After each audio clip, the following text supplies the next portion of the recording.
It is an achievement of sorts that talks between Russia and the United States in Geneva didn't end in failure. They were never likely to be a major success.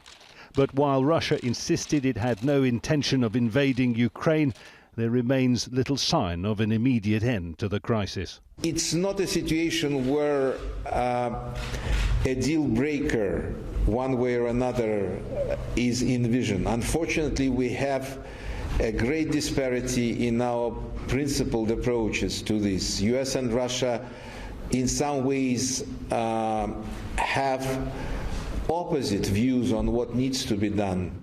US negotiators trod carefully. They'd promised there wouldn't be talk of Ukraine's security without Ukraine present. This instead a chance to air respective concerns and get a measure of Russia's true intent.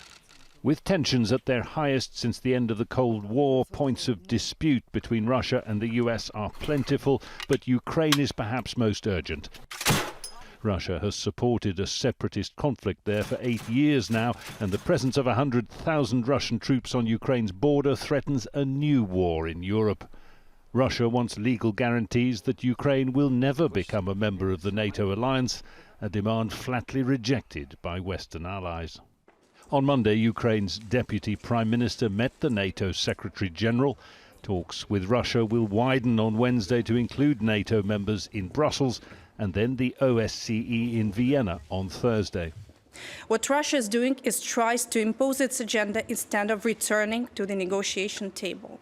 And we have stated very clearly that we will never compromise on the right for every nation in Europe to choose its own path, including what kind of security arrangements it wants to be a part of. Earlier, Russia's deputy foreign minister suggested the US had not taken seriously his country's demand that Ukraine never be allowed to join NATO.